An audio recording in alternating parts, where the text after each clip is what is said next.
मंचावरील मान्यवर आणि सभागृहामध्ये उपस्थित सर्व,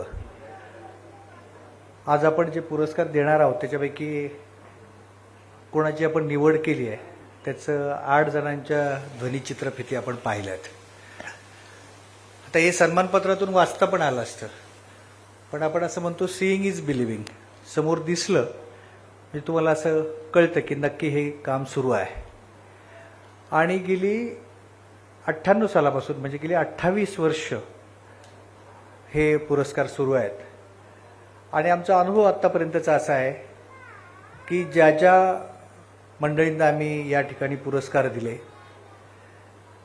त्या सगळ्यांनी म्हणजे साधारणतः ते वयाच्या 30च्या आसपास होते जेव्हा पुरस्कार त्यांना दिले गेले. आणि मी 28 वर्ष म्हणतो, जे पहिला पुरस्कार दिला गेला ते आता 60चे आहेत. आणि मी मुद्दाममध्ये एक आपली स्वतःचीच कधी कधी परीक्षा आपण करत जावं असं म्हणून ती मंडळी काय करतायत असं म्हणून मी जरा आढावा घेतला. आणि मला असं दिसलं की ती सगळी मंडळी आपापल्या क्षेत्रात त्यानंतर खरोखर उत्तम रीतीने काम करतायत. कारण सुरुवात फक्त सामाजिकपासून आम्ही केली होती, कारण आमचा सगळा भर सामाजिक क्षेत्रावर होता. नंतर क्रीडा क्षेत्र आलं, स्वप्नील कुसळेसारखा तुम्हाला बरोबर तो पुढे जो ऑलिम्पिकमध्ये गेला. अशी मला खूप नावांची मोठी तुमच्यासमोर एक यादी ठेवता येईल का ज्यांना आपण अगदी तरुणपणी क्रीडा उत्तमपटू म्हणून निवडलं. आणि त्यावेळेला मला इथं आठवतंय, ठाकरे सर इथं आहेत, भीष्मराज बाम त्यावेळेला इथं होते. आणि हे कसं पुढे न्यावं याचं पूर्ण मार्गदर्शन भीष्मराज बाम सरांनी त्यावेळेला आम्हाला याच्यामध्ये केलेलं होतं. मग एक एक क्षेत्र मगाशी निलेशने सांगितलं तसं आम्ही वाढवत गेलो. आणि आता पुरस्कार आम्ही देतोच आहोत, त्याच्याविषयी अधिक तपशील ताई आहेत नंतर ही मंडळी बोलतील त्याच्याविषयी. आणि हे पुरस्कार देताना त्याची निवड कमिटी, आता गौरव सोमवंशी त्यातले एक परीक्षक होते. निवड समिती ही पूर्णपणे तटस्थ लोकांची आपण निवडतो. आमच्याकडनं कोणाचाही कुठलाही हस्तक्षेप निवड समितीमध्ये कधीच होत नाही, हे निवड समितीचे सदस्यही सांगतील. किंबहुना निवड होऊन फायनल नाव येईपर्यंत आम्हाला बऱ्याचदा माहीत सुद्धा नसतं ती कोणाची निवड होणार आहे ते म्हणून. आणि ते एवढ्यासाठी, कारण कुठलाही पुरस्कार आपण सुरू करणं सोपं असतं, पण त्याचा जर दर्जा कायम राखायचा असेल तर त्याच्यामध्ये हस्तक्षेप होत नाही. कोणतरी तुमच्या जवळचं आहे, कोणीतरी वशिल्याचं आहे म्हणून तुम्ही त्याला देताय, किंवा कुणीतरी तुमच्या विरोधात बोलतंय म्हणून तुम्ही त्याला देत नाही. अनेक मंडळी याच्यामध्ये तरुण मंडळी अशी होती की जी सामाजिक संघर्षातली होती, का ज्यांनी अनेकदा पवारसाहेबांच्या विरोधी, त्यांच्या विरोधी सुद्धा त्यांनी भूमिका घेतलेल्या होत्या. पण आम्ही मान्य करतो की लोकशाहीमध्ये संघर्ष करताना, सामाजिक कार्य करताना अशा भूमिका जर कोणी घेतल्या तर त्याला शत्रू मानायचं कारण नाही, तो आपलाच आहे. आणि पुढे जाऊन तो जर काही चांगलं काम करणार असेल तर त्याच्या पाठीवर शाबासकीची थाप दिलीच पाहिजे.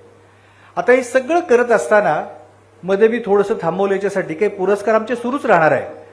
पण पवार साहेबांची 81 वर्ष पूर्ण झाली तेव्हा आम्ही विचार केला की आपण आता काय करावं. तो अनेक लोकांनी सुचवलं पुन्हा अजून एक पुरस्कार सुरू करा, अजून काही करा. तर आम्ही म्हटलं की आता बाबा पुरस्कार नावाची गोष्ट आम्ही पुरेशी केलेली आहे, आम्हाला असं वाटत नाही आता ते काही करावं, त्यापेक्षा वेगळं काही करावं. आणि म्हणून सुप्रियाताईंच्या संकल्पनेतून आम्ही फेलोशिप नावाची गोष्ट सुरू केली. आणि ती 3 क्षेत्रामध्ये आपण फेलोशिप देतो. तरुण मंडळींना फेलोशिप देणं शेतीमध्ये, साहित्यामध्ये आणि शिक्षणामध्ये, 3 क्षेत्रामध्ये जवळजवळ 100 तरुण मुलामुलींना आपण फेलोशिप देतो. त्या प्रत्येक मुलामुलींना जवळपास 50,000 रुपये रोख त्याच्या नावावर कॅश मिळते. आणि 50,000 रुपये त्याच्यासाठी वर्षभरात आपण खर्च करतो. कशावर खर्च करतो? त्याच्यासाठी वर्षभरातून 3 ते 4 वर्कशॉप्स आपण ऑर्गनाईज करतो. तिथे अनेक त्यातली तज्ज्ञ मंडळी, मान्यवर मंडळी येतात, त्यांना त्याच्यामध्ये मार्गदर्शन करतात. त्यांना त्या क्षेत्रातल्या इतर संस्थांना भेटी द्यायच्या असतील तर आपण त्यांना तिथे पाठवतो.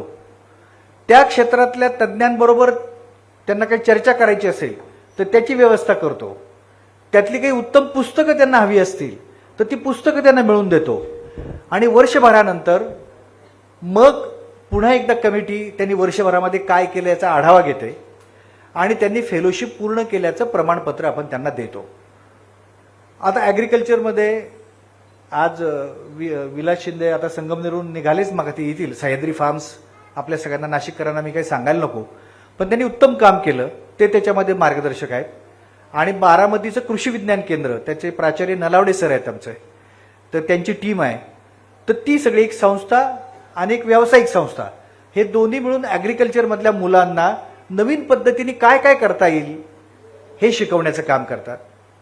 शिक्षणामध्ये अनेक डॉक्टर वसंतराव काळपांडे, डॉक्टर बसंती रॉय हे माजी शिक्षण संचालक आहेत. धन्वंती हर्डीकर, ज्या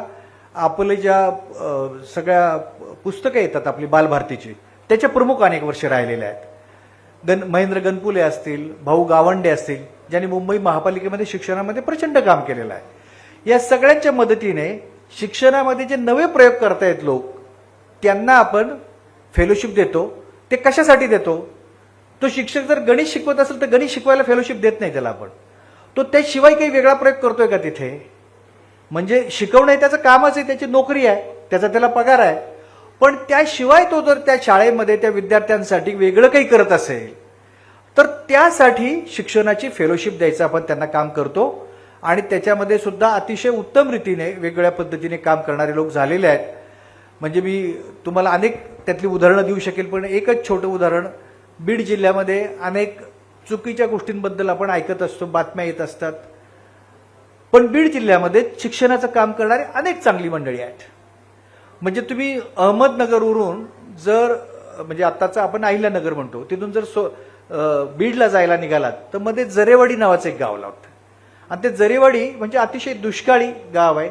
तिथली सगळी मंडळी ऊस तोडणी मजूर म्हणून कामाला जातात.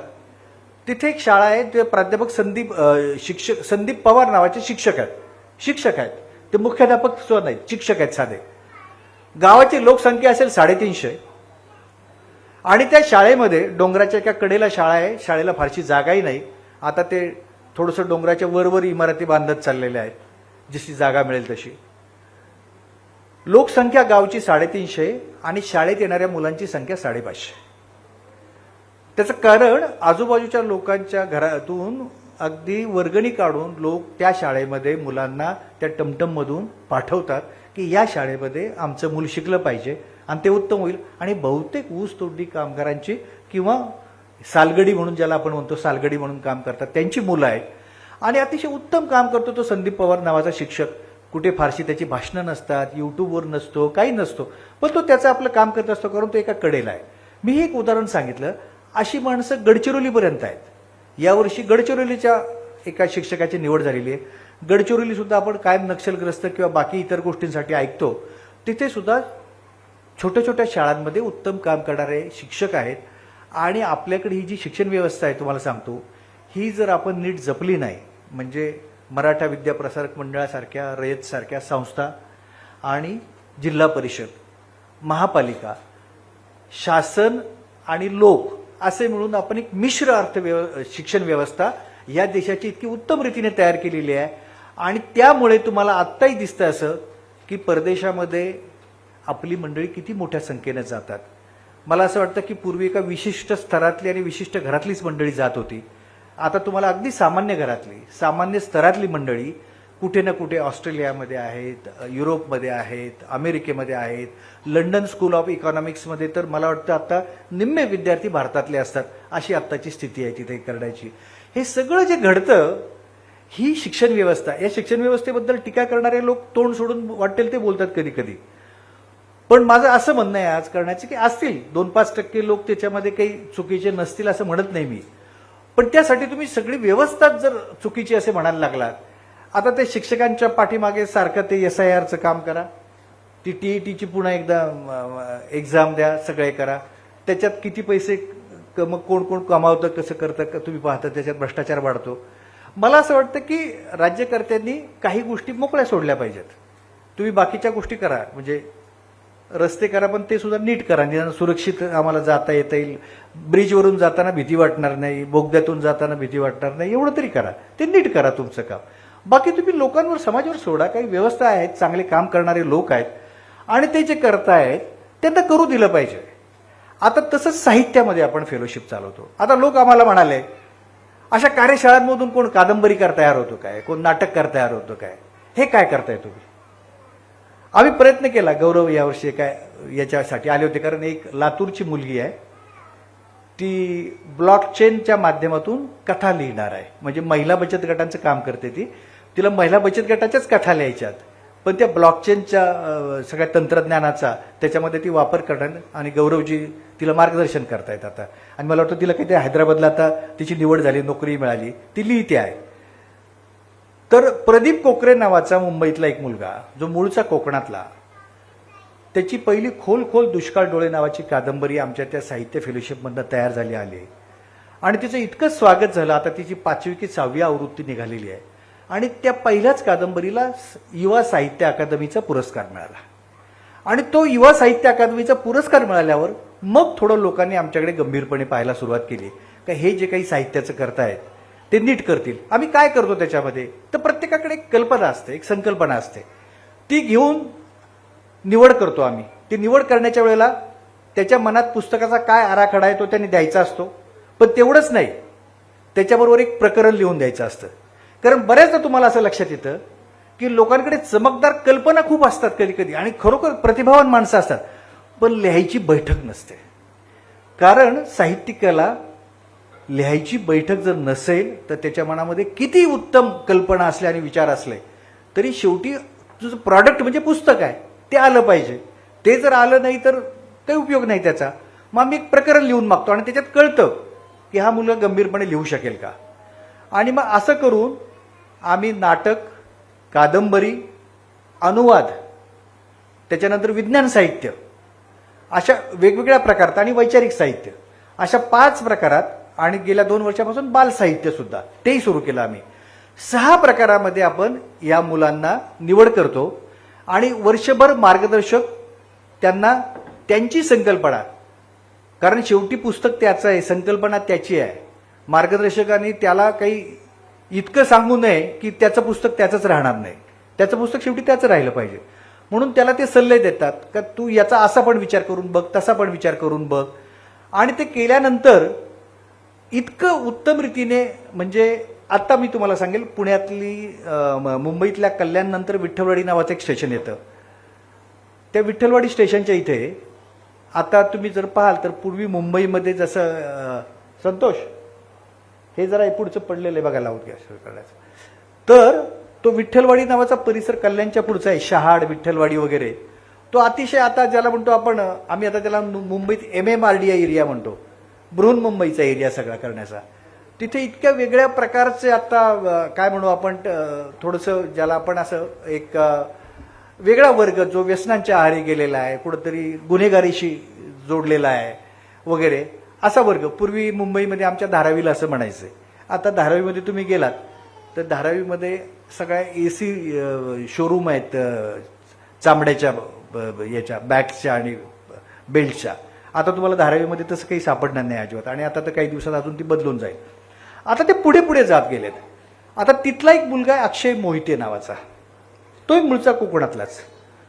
त्यांनी ते सगळं पाहिलं आणि तो एका मॅट्रिमोनी साईटमध्ये काम करायचा, वधूवर संशोधन मंडळाच्या एका व्यावसायिक साईटमध्ये काम करायचा. आणि तिथे त्याला जे अनुभव आले की मुलगी कशी पाहिजे, मुलगा कसे पाहिजे, याच्याविषयी आईबाप जे बोलतात, मुलं जी बोलतात, आपण असं म्हणतो की आता कुठे हे राहिलंय, आता मोकळे झालेले आहेत, आता जातीपातीचं कुठे राहिलंय, कुठे काय राहिलंय. आणि त्यातले अनुभव त्याचे इतके वेगळे आहेत. आणि आपण जे आता सगळ्या समाजातलं गेलंय म्हणतो ते सांगणारे.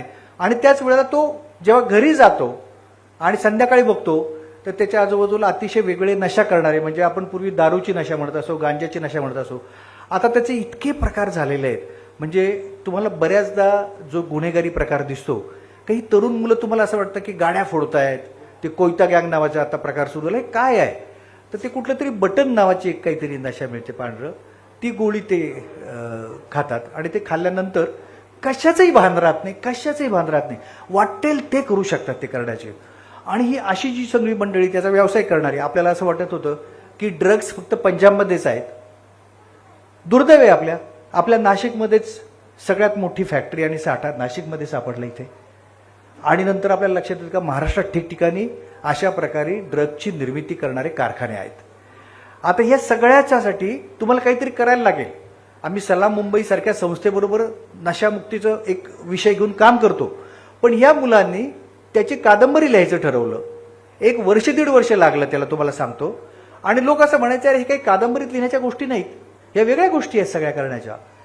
पण आमच्या मार्गदर्शकांनी त्यांना सांगितलं की जरा अशा पद्धतीने लिही, तशा पद्धतीने लिही, याच्यामध्ये थेट आपल्याला नावं नाही घेता येणार, त्याच्यात तुझ्यावर कायदेशीर कारवाई होऊ शकते, हे वेगळं कर, ते कर, असा कायदेशीर सल्ला, सर्जनशील सल्ला, असं सगळं देऊन बिल्ला बॉम्ब नावाची 500 पानाची कादंबरी त्या मुलाने लिहिली. तो अगदी म्हणजे आता याच्यामध्ये काम करणारा मुलगा आहे करण्याचा. आता त्याला एका वर्तमानपत्रामध्ये हे कादंबरी आल्यानंतर त्याला व्हिडिओ तयार करण्याचं काम मिळालंय, कारण त्याला लक्षात आलं की याची दृष्टी आहे सगळी करायची. ती 500 पानाची कादंबरी मी तुम्हाला सांगतो, पुढच्या वर्षी 5 ते 10 पारितोषिकं सहज तिला मिळतील. इतकी उत्तम प्रकारची, एकाच वेळेला अनेक भाषा, एकाच वेळेला मॅट्रिमोनीची भाषा, एकाच वेळेला त्या झोपडपट्टीची भाषा, एकाच वेळेला पोलीस स्टेशनमधली भाषा, एकाच वेळेला त्या नशेबाजांची भाषा, त्यांचं आयुष्य जे आपण कल्पनाच करू शकत नाही असं करण्याचं, असं त्यांनी त्यामधून आणलेलं करायचं. तिसराच एक सोलापूरचा मुलगा आहे असीम चाफळकर, त्यांनी जनुकोशशास्त्र, म्हणजे आपल्यासाठी अनेक संशोधनं सुरू आहे, पण आपल्या जीन्समधनं जे काही गोष्टी घडतात, आता खरं गौरवसारखा माणूस अधिक अधिकारी या तंत्रज्ञानाचा बोलणारा, पण त्या जनुकोश शास्त्रावर, जिनोमिक्सवर तो आता JNU मध्ये, दिल्लीच्या जवाहरलाल युनिव्हर्सिटीमध्ये संशोधन करतो आहे. त्याचं पहिलं पुस्तक विज्ञानावरचं हे आपल्या फेलोशिपमध्ये तयार झालं आणि ते अतिशय उत्तम पुस्तक. ते मोजकेच लोक वाचू शकतात, कारण आम्हाला वाचून सुद्धा ते कळणं अवघड आहे. इतके ते सगळे ते नकाशे आणि ते सगळे तक्ते ते पाहणंच कठीण आहे सगळं करण्याचं. पण आपण असं पाहू शकतो की कदाचित आता जेनेटिक्समध्ये जे सगळी संशोधनं चाललेली आहेत, तर आता जे अपंगत्व येतं, जन्मतः अपंगत्व येणाऱ्या गोष्टी अजून 5 वर्षांनी कदाचित आपल्याला असं दिसेल की त्याच्या तपासण्या इतक्या आधी होतील की एकही मुलं अपंगत्वाचं किंवा ऑटिझम, आता ऑटिझमचं तुम्हाला सांगतो आपल्याला कळत नाही, कारण आपल्या नात्या गोत्यात मित्रात कुणीतरी एखादा त्याला ऑटिझम असतो. आम्ही चव्हाण सेंटरमध्ये 2 वर्षापूर्वी ऑटिझमच्या पालकांची परिषद घेतली. चव्हाण सेंटरचं एवढं मोठं सभागृहावरून रस्त्यापर्यंत गेलं आणि इतकी वेगळ्या क्षेत्रातली, बरं ऑटिझम गरीब पाहत नाही, श्रीमंत पाहत नाही, जात पाहत नाही, धर्म पाहत नाही, कोणाच्याही मुलाला होऊ शकतो. तिथं तुम्हाला खऱ्या अर्थाने कळतं की दुःख हे कुठल्या एका विशिष्ट जातीच्या धर्माच्या वाट्याचं नसतं. अगदी करोडपतीच्या घरात पण ऑटिझमचा मुलगा जन्माला येतो आणि त्याच्या मजुराच्या घरात पण ऑटिझमचा मुलगा जन्माला येतो. आणि त्यांचे प्रश्न तुम्ही विचारच करू शकत नाही का आपल्या मुलाचं पुढचे काय आपल्यानंतर, ह्या त्या आईबापांच्या प्रश्नाला कोणाकडेच उत्तर नाही. किती पैसे असले तरी तुम्ही त्याची व्यवस्था काय करणार आहात. आता ही कामं आपण करतो. तर ह्या अनेक प्रकारांच्या मध्ये ह्या तरुण मुलांना संशोधन करायला, लेखन करायला प्रोत्साहन देणारी ती फेलोशिप आपली सुरू आहे आणि ती आपण दिवसेंदिवस अधिकाधिक वाढवत जाणार आहोत. आता हे युवकांच्या बद्दल झालं, पण असंच काम आपण, मी म्हटलं तसं दिव्यांग आणि ज्येष्ठ नागरिकांच्या बद्दल करतो. ज्येष्ठ नागरिकांची तर संख्या इतकी आता समाजामध्ये वाढती आहे की केरळ सरकारने त्याच्यासाठी स्वतंत्र खातं केलेलं आहे, स्वतंत्र विभाग केलेला आहे. महाराष्ट्रामध्ये सुद्धा ती संख्या 12% आहे आणि 14-15 कोटीचा महाराष्ट्र जर धरला तर जवळजवळ 1.5 कोटी आज ज्येष्ठ नागरिक महाराष्ट्रामध्ये आहे आणि त्याच्यासाठी आपण धोरण आखण्याचं काम पुढच्या काळात करतो आहोत. तर ज्येष्ठ नागरिकांच्या बद्दलचं एक धोरण आखणं, त्याचं काम आपलं सुरू आहे. महिलांच्या बाबतीमध्ये महिला धोरण आपण अनेक वर्षापूर्वी केलं, आत्ता त्याची 4 धोरणं नवीन आली आणि गेल्या 2 वर्षापूर्वी 94 साली साहेबांनी पहिल्यांदा महिला धोरण आणलं. त्याला आता 34 वर्ष होत आली. आम्ही त्याचा 30 वर्षाचा आढावा घेणारा एक सर्वे केला महाराष्ट्रामध्ये की महिला धोरणाचे नेमके परिणाम काय झाले आणि कोणाला त्याचा फायदा झाला. आणि त्याच्यावर संध्या नरे पवार नावाच्या ज्येष्ठ पत्रकार आहेत, त्यांनी संपादित करून एक पुस्तक तयार केलं आणि ते सकाळच्या मार्फत आपण प्रकाशित केलं. तर महिलांच्यामध्ये महिलांना प्रोत्साहन देण्यासाठी ताई यशस्विनी बचत गटांची एक मोठी मोहीम चालवतात. स्त्री भ्रूण हत्याविरोधी मोठी मोहीम चालवतो आपण, त्याच्यामध्ये अनेक कामं सुरू आहेत करण्याची. युवा नेतृत्व महिलांमधून तयार व्हावं म्हणून त्याच्या कार्यशाळा आपल्या सतत सुरू असतात आणि महिलांना पुरस्कार, असा जसा इथे कार्यक्रम होतो तसा पुण्यामध्ये यावर्षी 30 ऑगस्टला यशस्विनी महिला पुरस्कार वेगळ्या क्षेत्रामध्ये ज्यांनी काम केलेलं आहे, पण ज्या महिला आहेत 35च्या पुढच्या, इथं 35च्या आतल्या आहेत सगळे, तिथं 35च्या पुढच्या आहेत, तर तो कार्यक्रम आपण पुण्यामध्ये 30 ऑगस्टला करतो आहोत. तर तो कार्यक्रम आपण इथे करतो. शिक्षणामध्ये मी म्हटलं तसं का फेलोशिप तर करतोच आपण, पण शिक्षणामध्ये अनेक प्रश्न. आज आपलं हे संपलं का इथेच दुपारी मराठा विद्याप्रसारक मंडळाच्याच एका कॅम्पसमध्ये एक शिक्षण कट्टा आम्ही ठेवलेला आहे. आता एक काल परवा जे सगळं शिक्षकांच्या सारखं मागे सरकार जे लागलंय त्याच्याबद्दल काल हायकोर्टाचा एक वेगळा निर्णय आला आणि थोडासा दिलासा मिळालाय. पण जवळजवळ 200 शिक्षक आता तिथे येणार आहेत. तर शिक्षकांचे प्रश्न, अध्ययनाचे प्रश्न, कोरोना काळामध्ये जेव्हा सगळं शिक्षण प्रत्यक्षात बंद होतं तेव्हा आम्ही ऑनलाईनचं अतिशय मॉड्यूल तयार केलं. त्याच वेळेला मग देशोदेशीचे लोक काय करतायत म्हणून आम्ही वेगळ्या देशांमध्ये तिथे काय कोरोनामध्ये प्रयोग चालले ते प्रयत्न केले आणि 20 देशांचं देशोदेशीच्या शिक्षण पद्धती अशा आम्ही त्या ऑनलाईन घेतल्या. त्याचं लेख लिहून घेतले, ते त्यांच्याकडे पाठवून पुन्हा तपासून करून घेतले. एक वर्षभर हे सगळं केलं आणि 20 देशामध्ये, म्हणजे आता फिनलंड सारखा देश आपण ऐकतो का जगातली सर्वात उत्तम शिक्षण पद्धती फिनलंडमध्ये आहे, सिंगापूर आहे, अशा अनेक देशांमध्ये, स्वित्झर्लंडमध्ये जी शिक्षण पद्धती आहे, या सगळ्या देशांच्या शिक्षण पद्धतीवर देशोदेशीच्या शिक्षण पद्धती अशा नावाचं एक मोठं आंतरराष्ट्रीय दर्जाचं पुस्तक आपण तयार केलेलं आहे. आणि तुम्हाला तिथं बारकोड आहे, त्याच्यावर जाऊन तुम्हाला पाहता येतं, त्याच्यावर प्रश्न विचारता येतात, समजून घेता येतं का वेगवेगळ्या देशांमध्ये काय शिक्षण पद्धती चालल्या आहेत. काही शिक्षक आपण त्यांना त्यांची थोडी मदत, आपली आर्थिक मदत देऊन, आपले एक मच्छिंद्र बोराडे नावाचे शिक्षक आता फिनलंडला जाऊन आले, प्रत्यक्ष 5 दिवस तिथल्या शाळांमध्ये काय काम चालतं ते प्रत्यक्षात पाहून आले आणि त्या पद्धतीचं काम इथं करण्याचा ते प्रयत्न करतायत. त्यामुळे शिक्षणामध्ये पुस्तक प्रकाशन असेल, कार्यशाळा असेल, इतर गोष्टी असेल. यावर्षी एक शिक्षक साहित्य संमेलन आपण घेत आहोत, ते अंबाजोगाईला आहे नोव्हेंबर महिन्यामध्ये. शिक्षकांमध्ये सुद्धा अत्यंत उत्तम कथाकार आहेत, उत्तम कवी आहेत, उत्तम नाटककार आहेत. तर त्यांचं साहित्य संमेलन यापूर्वी आपण 2 घेतलेली आहेत. एक पुण्यामध्ये घेतलं होतं, एक छत्रपती संभाजीनगरला घेतलं होतं. आता आपण अंबाजोगाईला घेतो आहोत यावर्षी. त्यामुळे शिक्षकांमध्ये आपण त्या प्रकारचे कामं त्या ठिकाणी करतो आहोत. त्याशिवाय आंतरराष्ट्रीय चित्रपट महोत्सव एक औरंगाबादमध्ये आपला मोठा होतो. आपल्या आधी जे निलेश राऊत आपल्याशी बोलले, ते गेले 10 वर्ष औरंगाबादमध्ये आंतरराष्ट्रीय चित्रपट महोत्सव दरवर्षी तिथे जानेवारी महिन्यामध्ये होतो. 5 दिवस जगातले उत्तम उत्तम चित्रपट, देशातले उत्तम उत्तम चित्रपट, मराठीतले उत्तम उत्तम चित्रपट तिथे येतात. दरवर्षी त्यांचा एक पुरस्कार असतो. गेल्या वर्षी तुम्ही इलिया राजा यांचं नाव ऐकलं असेल, अतिशय दक्षिणेतला मोठा संगीतकार आणि संगीत क्षेत्रातले लोक मान्य करतात की आज देशातला संगीत क्षेत्रातला सर्वात थोर माणूस, मोठा माणूस, त्यांना त्याचा पुरस्कार झाला. ते स्वतः आले तिथे आणि तो चित्रपट महोत्सव आता आपल्या आंतरराष्ट्रीय स्तरावर पहिल्या 10 मध्ये आलेला आहे. त्यामुळे तो त्या बाजूला सुरू आहे. तिथं एका बाजूला मुंबईमध्ये शॉर्ट फिल्म आणि माहितीपट, का अनेक गोष्टींवर आता तरुण मुलं त्यांच्या कॅमेऱ्याच्या माध्यमातून शॉर्ट फिल्म करतात, लघुपट करतात. आत्ताच आमचा एक मुलगा आहे जाधवर म्हणून, त्याने कूस नावाची एक फिल्म केली ऊस तोडणी कामगारांच्या जीवनावरची. म्हणजे त्या ऊस तोडणी ज्या महिला असतात त्यांना पुढे ज्याला म्हणतो गायनाकॉलॉजीचे प्रश्न तयार झाले की त्यांचं गर्भाशय काढून टाकण्याच्या शस्त्रक्रिया सर्रास केल्या जातात आता. आणि त्याचं इतकं मोठं एक रॅकेट आहे फार मोठं करण्याचं, त्याच्यावर त्यांनी फिल्म केलेली आहे. आणि तो स्वतःही बीडमधनंच येतो, अशा कुटुंबातूनच येतो आणि त्यांनी स्वतःचे पैसे घालून जवळजवळ 7-8 लाख रुपये खर्च करून ती फिल्म केली. त्यांना आमच्या एका कारखान्याने, आमचे सारे पाटील म्हणून आहेत कोल्हापूरला, ती कारखान्याची जागा शूटिंगसाठी सगळी दिली आणि उत्तम दर्जाचे अनेक आंतरराष्ट्रीय पुरस्कार त्याच्या फिल्मला मिळालेले आहेत करण्याचे. तर ते आपण एका बाजूला करत असतो. त्यामुळे सगळे फॉर्म वापरतो, वेगळ्या वयोगटांमध्ये आपण जातो, स्त्री पुरुष महिलांमध्ये जातो, तरुणांमध्ये जातो आणि ते सगळं करून आपण समाजामध्ये यशवंतराव चव्हाणांनी काय विचार केला होता महाराष्ट्र कसा असेल, तर तो यशवंतराव चव्हाणांच्या स्वप्नातला महाराष्ट्र घडवण्याचं काम आपण या ठिकाणी करतो आहोत. हां, तर एक 8 फिल्म तुम्ही आधी पाहिलेल्या आहेत. तर त्या 8 जणांचे पुरस्कार सुप्रियाताई इथे आलेल्या आहेत, ठाकरे साहेब आहेत, सगळे मान्यवर इथे आहेत. तर त्या 8 जणांचे पुरस्कार आता आपण पहिल्यांदा प्रदान करू आणि त्यानंतर उर्वरित 8 जणांच्या संबंधितल्या फिल्म आपण पाहणार आहोत आणि मग त्यांचे पुरस्कार आपल्याला पुढे करण्यात येतील.